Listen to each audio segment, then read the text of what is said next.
Ladies and gentlemen, tonight's talk in 2025, we will have a complete look about 2024, what happened in 2024, and a lot happened in 2024. Oh my goodness. Johannes, how was 2024 as a chess year for I you? think it was so fully packed that I forgot most of the highlights already. Yeah, And same. I mean, as everyone knows, the finale of 2024, the World Blitz Championship, was something special. And yeah, and I was thinking about what's the highlight or what is worth mentioning about the year 2024. And again, Carlsen trumped it all. I mean, who would have thought? He You took know? the trophy of talking about or having talked about, probably, right? Yeah, Directly from, although there was a world champion crowned with Gukesh, but we'll get to that. Let us we'll start. get to that. Let us start from kind of the beginning, because also in the very beginning, Gukesh could have never became a world chess champion if he wouldn't have made it through the candidates tournament, Yes. and Or that if was if if he made it to the candidates tournament, this was even. also very close. Yeah. Yeah, can you tell the behind story about that, please? Because yeah, I don't remember it exactly. I think he qualified through the FIDE circuit, Hmm. and it was just a last minute tournament, or not a last minute tournament. It was a tournament organized by Indians and Chess Base India, in which he made the necessary FIDE circuit points, and then he qualified. And Yes, then he won the and candidates he won the candidates by half a point. by half a point. Behind him were Nakamura, Nepomniachtchi, and Caruana, and it was the tragic comedy that Nakamura was playing Gukesh in the final round, and Nepomniachtchi was playing Caruana in the final round. Yeah, So also it was on a string, or yeah, it was a how do you call it? Like in the last second when you all run. the razor's edge on razor's Yeah, edge. that's the perfect word for that. But he made it, and then everybody in the chess world thought, okay, so I mean, some of them were already thinking like, well, he's becoming the whoever wins will probably become the world chess champion because Ding Liren is just not in shape. He played in Weissenhaus, the first tournament, which was also, by the way, 2024 is another tournament which was born in 20. Oh yeah, The freestyle. Weissenhaus freestyle chess was born in 2024. Together, Jan-Henrik Büttner and Magnus Carlsen are Though now one though one has to say that freestyle is another name for Fischer Random or two. Chess 960, which the German organizer Hans-Walter Schmidt tried to make popular in Mainz, you know. Yes, that And good point. And Ding Liren played there, and he didn't play very well because it was, I think it was the first tournament he played after the World Chess Championship. And he was visiting Chessbase shortly before because Chessbase, our headquarters, is very close to Weissenhaus, which is even further north. This absolutely stunning, beautiful area. And then the top players in the world, or most of the top players in the world, were playing 960 chess against each other. well, but I think Ding Liren played in Wijk aan Zee before the Weizenhaus tournament. You're absolutely right. You're right. And Yes. Wijk is always a highlight, and it's a traditional tournament, and it will start in about 1.5 weeks. Yeah, Looking forward to yeah. that with one of my favorite champions, Leon Luke Mendonça, who won the Challengers last year. Oh, and he will play in the Masters. He will play in the Masters against heavyweights like Gukesh and Erigaisi. I think Prague will also be there, and yeah, Lots of strong players. star players will absolutely crush the field again. And then there were a lot of nice tournaments. A lot of things were happening after all, and we came to the next huge event. And I don't know how it is. Is it probably you know better than me. Is it always that the Olympiad, the Chess Olympiad, which is happening every 2 years, right? Every 2 years, yeah. And the World Chess Championship always, also all 2 years, or like Oh, always a bit. oh yeah. I mean, the Olympiad pretty regularly for decades has been played every 2 years, but the World Chess Championship matches, well, Once in a they while. have no. In the last years and Corona, but there have been always changes. I mean, they had a 3-year cycle. They had, well, yeah, and then they had a 2-year cycle, or they tried a 2-year cycle. And again, I mean, it was just like, say, for instance, in 2013, Carlsen became world champion, and the next year he played against Arne again. And no one really, as far as I remember, or as far as I can recall, no one really knew why 2 world championship matches in 2 years had to take place. So But since then, every second year, and then came Corona, and there was a certain delay. But well, the idea is to have the matches every 2 years. interestingly enough, so this was really a big chess year 2024, because the Olympiad, which is one of the most, like, just one of the most loved chess tournaments in the world, and the World Chess Championship were on the same year. And I'm not sure how often this happened, probably a couple of times, but that Well, makes this chess year just more significant after all. And the Chess Olympiad was my first time I yeah, was there live. And this is why I want to show you a couple of clips now, which I have gathered. In total, I made, we made, because not I, because all of us from ChessBase were like switching. Like some of them were there for a week and then for a couple of days, and a couple of people, I think 6 were there in total, and we were switching around. I was there for the whole time, and the interviews which we conducted were fun. We have gathered 80 questions about not only chess related. We also wanted to know, what is your favorite ice cream flavor, or which celebrity do you want to have a 10-hour road trip with? And some chess players were nicely surprised and gave very entertaining and interesting answers, which that's what we noticed a little bit going on further. It also shapes a character, whatever you're answering to those questions. And of course, the highlight and probably the coolest of all comments was by the not yet world champion Gukesh. Are you a good or a sore loser?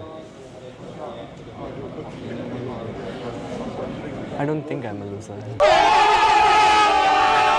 Yeah, Gukesh is definitely not a loser. That he absolutely made clear.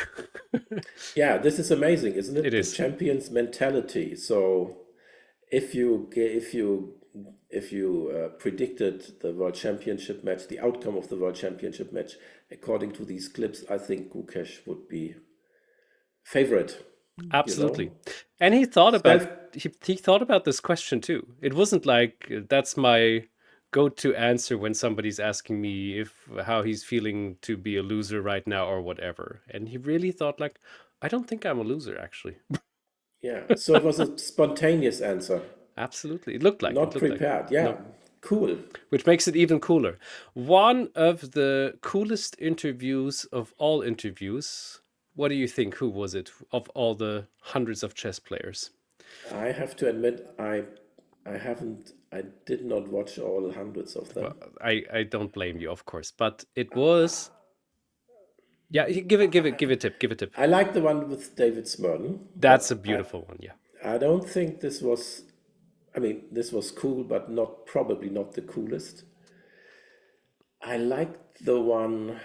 What was it? I forgot her name. An African player, young player, who was asked, "What do you do when you lost a game, or how do you console yourself when you lost a game?" And she said, Stop.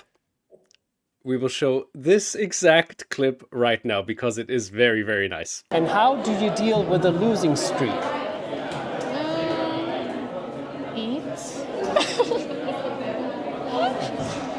Perfect. And I thought it's so true. I would never have thought about that answer, but it's so true, you know. It is, and it also came just like from the spontaneous idea that yeah, that's a thing which you should do after a losing streak. Beautiful. Yeah, I'm very happy because we didn't plan this. I chose some clips, but Johannes didn't know which ones I chose, and this one was quite significant, I think, too. Now let's come to the coolest of all the interviews. I'll just give one tiny little excerpt from that. Do you have a lucky pen for chess? No. Only lucky socks. And from time to time, when you are winning in a row some consecutive games, you need to change them from left to right and vice versa. No, Yes. really? Yeah. Wow. Yeah, my hygiene leaves much to be desired. Yeah, Anton Korobov, he, my God, like every single answer, whatever it was, he was just like being very unique and crazy funny. So even that he wants to play against the Pet Shop Boys as a celebrity to win $1 million is just wonderful. That like no other chess player would give an answer like that, I would say. Yeah. No, but just talking about the Olympiad in general, why do you think the Olympiad is so special as an event? Oh, well, that's easily answered because there were, like in this case, there were 2,000 different people from all over the world, like literally all over the world. That is so beautiful and fascinating and wonderful. And they were able to wear their costumes if they wanted to, something special which is from their country. They were excited to take pictures with some of the greatest players in the world. And the overall atmosphere was just so nice and happy. And it wasn't like at least I didn't notice it too much. It wasn't like massively competitive and we have to win the next round. It was just like we're participating because we're part of a great thing happening. And that is very special, very peaceful and very nice. Yeah, I think that is what makes the Olympiad so special, you know. And first of all, I mean, you know, it's just you have various nations. Then you have a big event with men and women, and then you also have the world's best players against people who, well, you know, have what are an Elio of 1,800, and they play in the same tournament. And I think this is fascinating, and I think it's amazing, and it shows what chess can do, you know, to unite people. Absolutely. Nonetheless, although I said like it's not too competitive, but India, who won in the end, not only the men's tournament, but also the women's tournament, they wanted to win. And you felt it because they had like an embargo of interviews. They made interviews, some of them, and because they were already arranging it beforehand, but most of the time they asked me so politely, could we do this please after the tournament? If I would have pushed, they would have probably had an interview before the tournament or during the tournament, but they were so nice and asked like, it would be very nice if we can just focus on our chess. Yeah, they are focused, and I think this Olympiad, maybe it's a clear indicator that India is now the chess nation #1, you know. Absolutely. Yeah. Not even the Olympiad. I mean, Prague and Gukesh were just two of the superstars. Vidit as well was showing up all the time, although he is not in the same age group anymore. But there was another player who probably even, and we will talk about this a little bit later, might take the title of the player of the year, which wouldn't be Gukesh, but that is almost impossible. But we'll get to that. Have you what kind of chess? No, let me ask differently. What kind of Olympiad was the most memorable for you, if you ever remember one? Who? Well, I don't know exactly because I've witnessed or I followed a couple of Olympiads, and they were all impressive for one reason or the other. But I think what I remember very well is the one in Dresden, you know? Yes, of course. Yeah. Yeah, Yes. That makes a lot of sense. Germany. yeah. It was in Germany, and it was again, there were some organizational problems beforehand, but then once the Olympiad got going, you had this atmosphere, and it was fantastic, Yeah, absolutely. And Let it's us. also like it's just like you walk through the aisles and you see chess legends, left, right, and center. It is something special. Absolutely. Yeah. And now we're going to probably the main event of all the main events, which is the World Chess Championship. Not long ago, my goodness, just a couple of weeks, Yeah, months in total. Yeah. As hard if to it happened believe, yesterday. as if it happened yesterday. And Gukesh won in the last game. We were talking about this already in all details, of course, and gave our take to this. If you haven't watched it yet, it's a nice view. I can recommend it. But yeah, that does. And this leads to the final question, which I wanted to ask you earlier.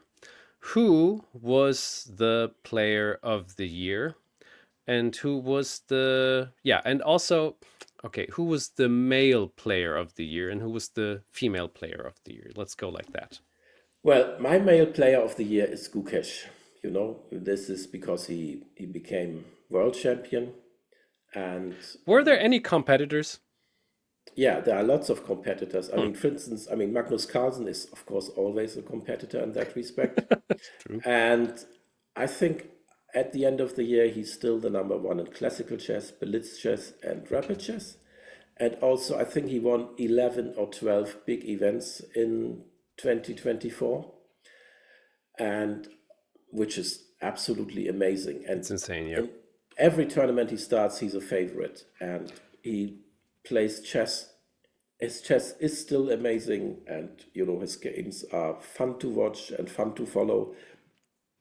And however, I think Gukesh became world champion, and he became the youngest world champion in the history of chess, and this is what makes him number one. Undisputed, if I Undisputed, may correct, because there's a younger world chess champion. yeah, I know, but this is Doesn't count. Ponomarev. Well, for me, I had this definition for me once. For me, the world champion is the world champion who defeated the former world champion in classical chess. So, and this is what Ponomarev did not. Yeah, could that's not. true. Yeah. He had no chance to do this, but for me, these are the world champions, and this is the tradition that goes back to Steinitz. With the exception of Alekhine and Fischer. Well, Alekhine died, and Fischer did not defend his title. these are really rare exceptions, yeah.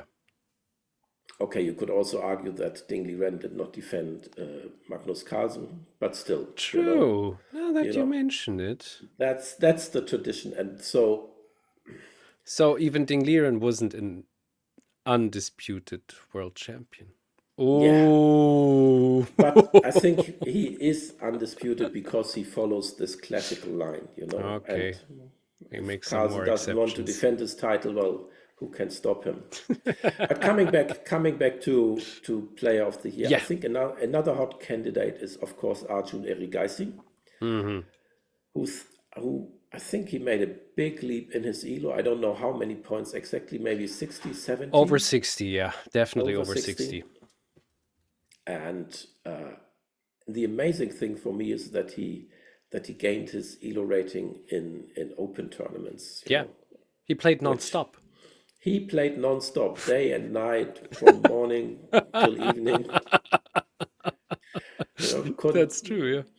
Yeah, and it's absolutely amazing, because usually the common wisdom is that if you're a strong player, or if you have a lot of elo and you play an open tournament, you're bound to lose this elo rating, because you meet weaker players or players with less elo, and you lose elo points unless you perform extremely well.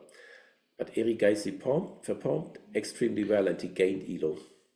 All right, yeah, I think I I get your points, and I think you're onto something. Yeah, for me it is Gukesh, and there's just like it's crystal clear. I don't know. The Olympiad he played significantly. I think there was another tournament he played very well, and then candidates tournament.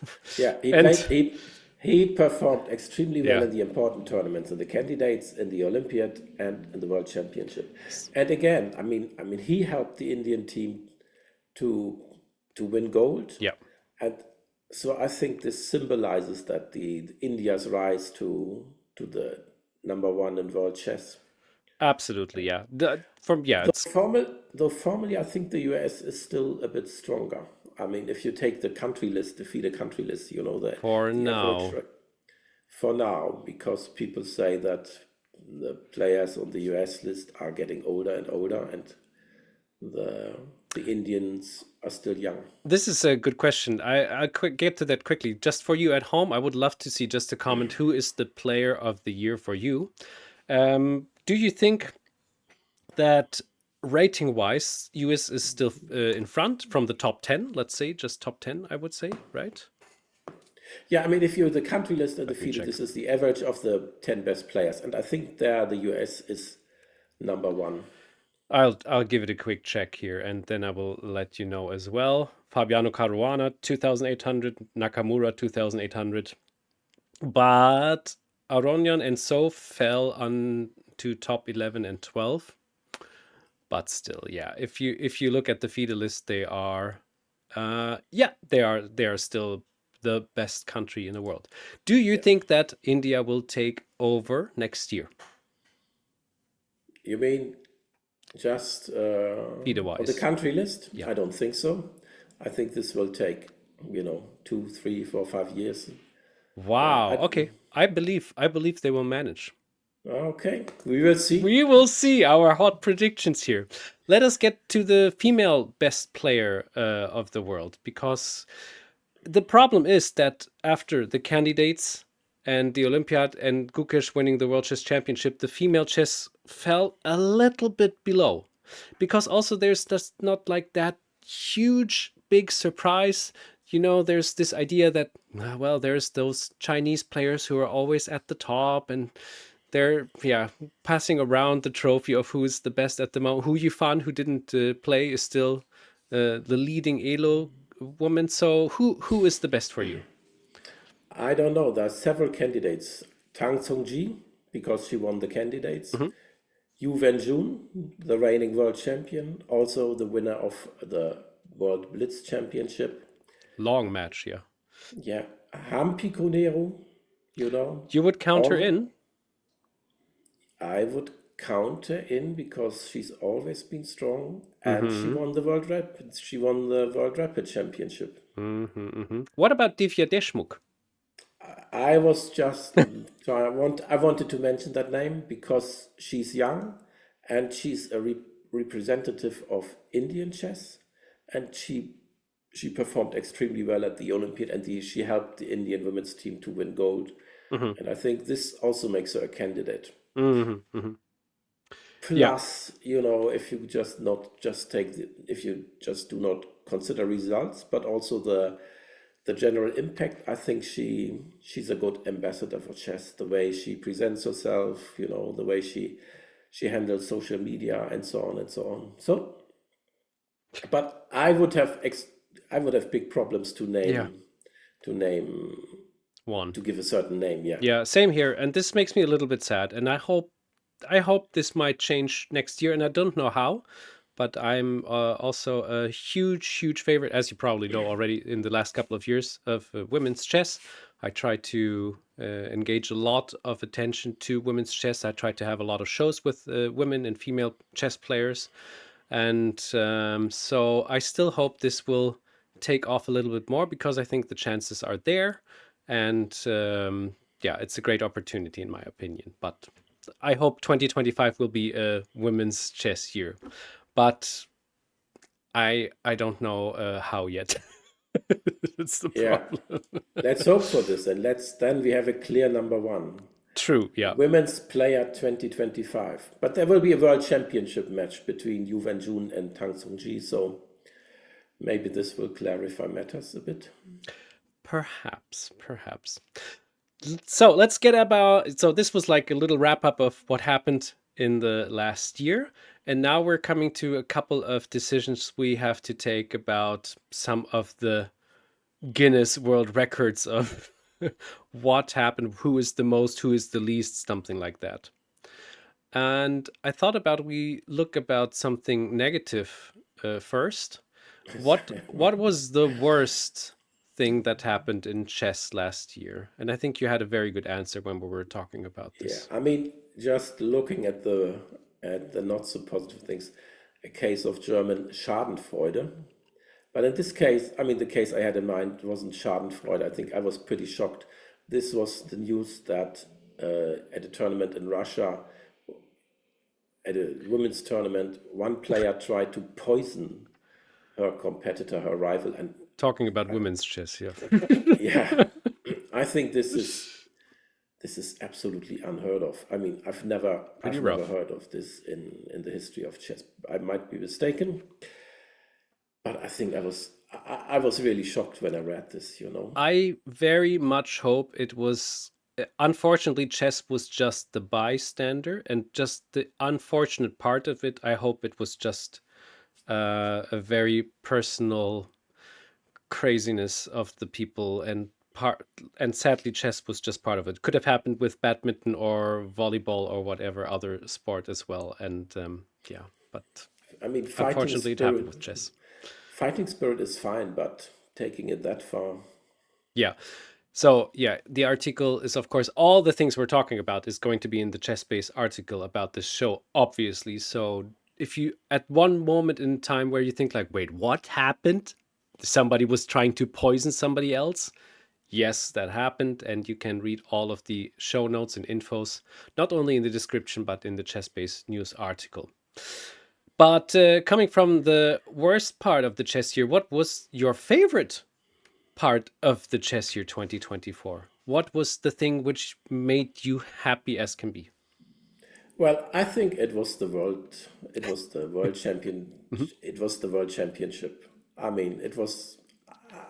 I don't know why, but these are always highlights. You know, I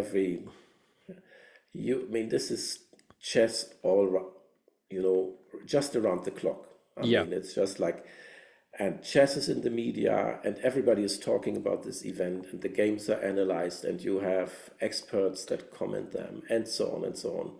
And also, it's just, I think it's an opportunity to follow interesting games live with expert commentary without having such a bad conscience that you're wasting your time. It is that you should work instead, because this happens to be the work I'm doing. No, and again, I mean, it's just like, I love this. I mean, I absolutely love this. You know? There's one thing so after we had our show about the World Chess Championship, you really showed us how much you enjoy the World Chess Champions and ships in general. So I thought like, okay, I'll dig a bit deeper into this, and I enjoyed it fairly much. There's one thing which is not to be underestimated. It is just one single game to take a look at. Because in so many tournaments, there's hundreds of games or 10 games or whatever. And then you just like, where should I put my focus on? And here was just like all eyes on one single game. Then the next day there's another game and so on. It wasn't this tournament character. So I think I had an absolute overdose of tournament chess watching and digesting. So this was very pleasant to really digest all the positions and possibilities and stuff like that. Yeah, but on the other hand, if you have, say, you have a strong tournament with 10 players and you have 5 games and 4 end in a boring draws, and then Sure. Okay. The quality was high. I have to say the quality was nice. No, but usually the less games you have to choose from, the higher the risk that the games are that the round is boring. But because it is a match, and even the boring draws are exciting in the context of the match, because you think, oh, this draw favors the one side or it favors the other side, and oh, he made a draw with black, that's a success. Oh, he tried to surprise his opponent in the opening, failed. The other one, had everything ready. And I think this is unique for a match. I agree. Because every game is part of a larger whole. My favorite moment was the Chess Olympiad. So not only because I always liked the Chess Olympiad format, but this one was the first time I was live there. I was there all the time, and I met so many chess players, which was just magnificent. It was just a great time. Also, Budapest is just a very cool city, I have to say. It's nice. Okay, a personal highlight for me was also the Chess Festival Prague, because I happened to visit that, and Prague is a wonderful city, and the tournament is well organized, and it's just a great atmosphere. Yeah, but Nice. this is, it's a top tournament, but I wouldn't just generalize my personal opinion, or just because I happen to be there, to say that. No, I was asking for your personal opinion. No, that was really I wanted your personal opinion about this, because I have to also mention Biel in Switzerland, which was also the first time I was in a chess tournament, which was not in Germany. Can you believe it? And Biel is just so cute and crazy. It's a crazy little tiny town and city, and Switzerland is very interesting as well. And the whole tournament was so nicely organized. The people are so nice, and I also met a lot of chess players there. I was kind of training for Budapest there, and that was a great experience as well. And on this note, whoever hasn't played outside their own country in a chess tournament, you have to do that. If you like chess, if you enjoy chess as much as we do, you have to play in a different country, in a different tournament, just for the experience. You'll never forget it, I'm pretty sure. So find some nice, interesting country you haven't been at and find a chess tournament. Almost every country there is a chess tournament, and go there. That's my take on that. Now, what was the most beautiful chess game of the year? Now, that's a tough one. That's a tough one, and because it's a tough one, we referred the question to Merijn van Delft. Luckily, we have an expert. Yeah, we have an expert, and every week he publishes, or he records a video about the game of the week, and we asked him to select his favorites of the year, and you will find the list in the article, and you can vote from the games presented there. Yes, exactly. You can choose or try to choose one of your absolute favorite games there. Make a vote. We were very interested and curious how you experience those games, if you have checked them out live or if you see them the first time and your mind gets blown. But we have to take a look at one game in particular, which is not on this list. Because it was far from the best. But it was played with two of the best players in the world. Yeah, and I think, well, one could describe it as short and sweet, depending on which side you're on. Let's take a look. And this is the game Fabiano Caruana against Alireza Firouzja. It was the Crunch Lab Masters. What a name. Happened in summer, 19th of July. Yeah. And it was a rapid game. That is one thing to mention. But it doesn't make the fact that it was a very short and sweet game, as you already mentioned, any less valuable. So, by the way, c6 I didn't see often against c4, but that's just my personal opinion. Is it an often played opening? Yes. Yeah, sure. Okay. And that is all theory, I guess. Yes. Yeah. That's So all, yeah. here we're already jumping a little further, but all of this is also theory. And the moment it gets out of hand is this pattern where the queen takes, and then out of a sudden the idea is to go with the bishop to e4. Yeah. win a pawn, basically, right? That's the deal. Yeah. But what happens if you just leave your rook where it is and take the pawn? And now a good idea would be probably to take back the pawn. But instead, black decides to take the rook and basically win the game. Or not! Boom! Yeah. Oh my goodness. I'm wondering whether this game has been played before. Maybe I will check this in the database. But I was also wondering why Alireza played bishop takes h1. Because are you really wondering? Because he didn't see rook takes a7, I guess, which I would have Obviously. never seen. Obviously, but I mean, It's a rapid game. Okay, but probably. I mean, you can take a rook of your opponent. So you wonder, is there something on? And I mean, once you look at it, you see rook takes a7. I mean, a player of Firouzja's caliber sees this immediately. You think so? Yeah, definitely. I mean, this is not so difficult to see. I mean, if you look for it, I mean, if you play a game. Yeah, but you don't look for it because there were just 8 moves played. You don't look for that. But you just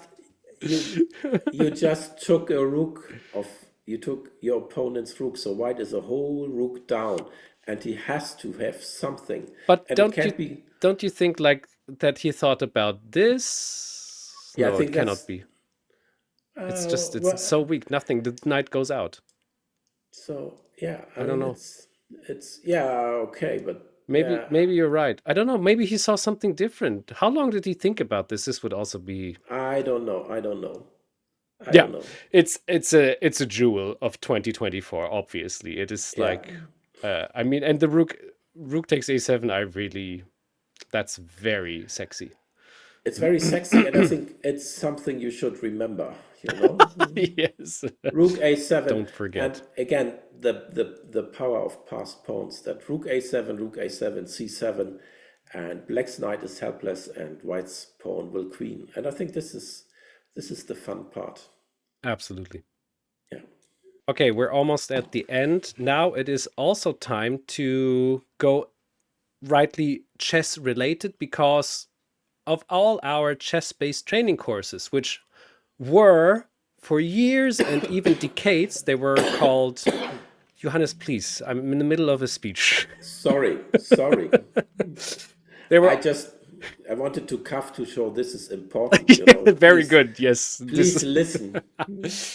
Pay attention. We always had Fritztrainers, as you might know. We still have them, as you might know.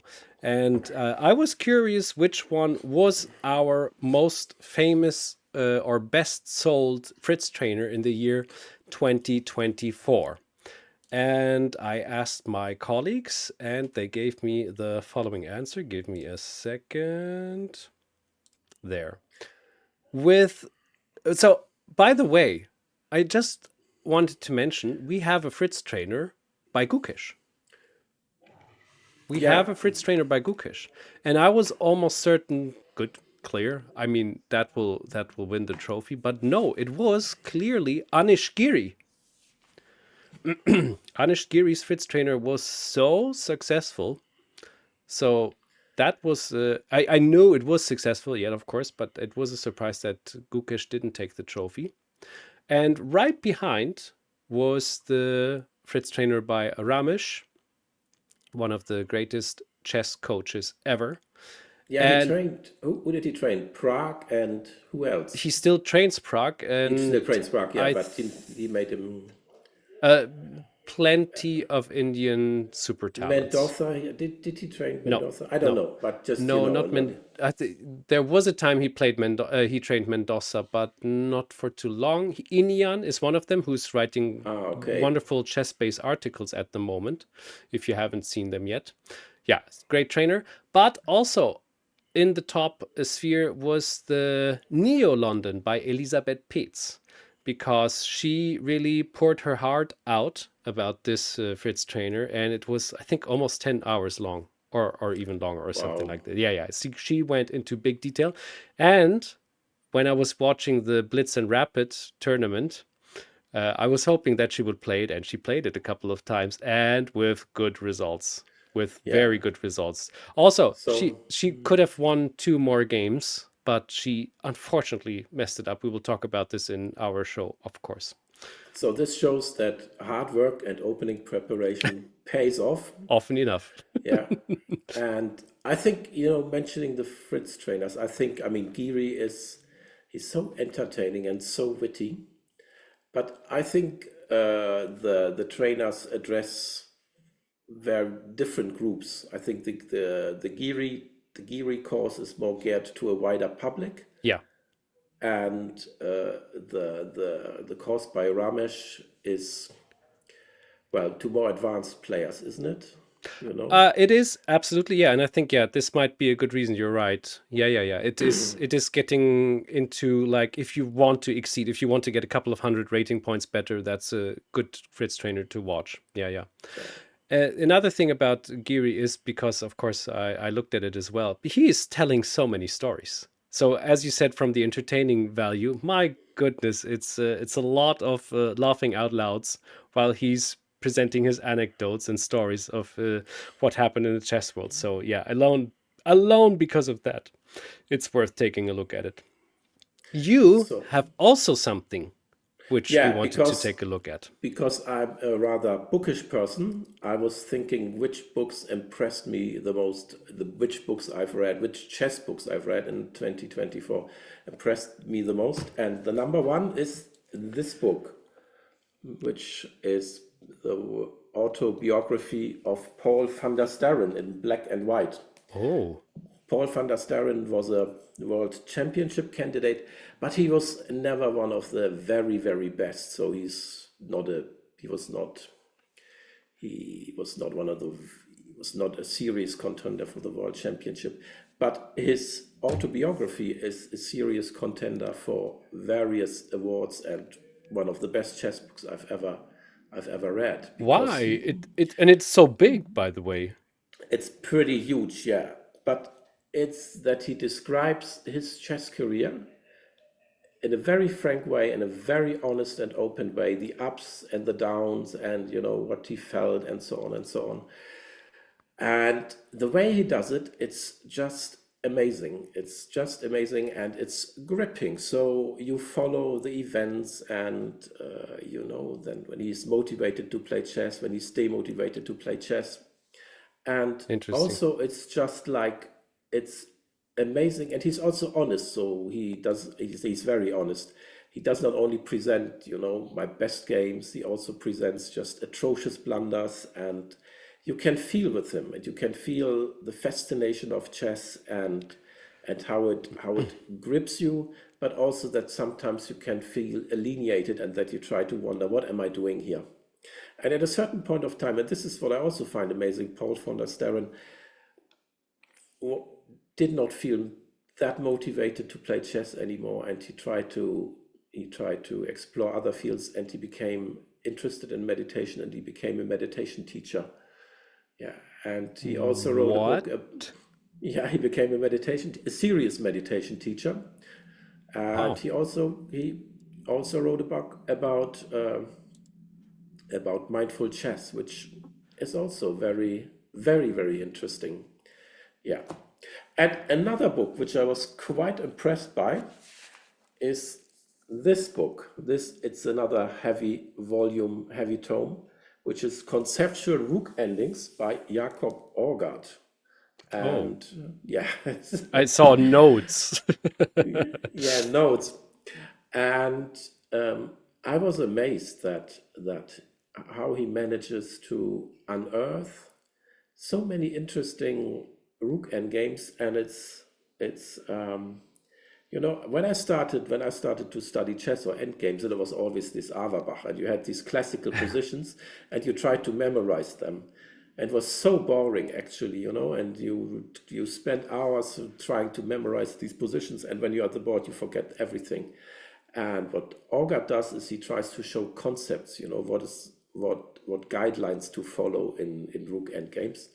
And it's just the way he analyzes and the examples he gives.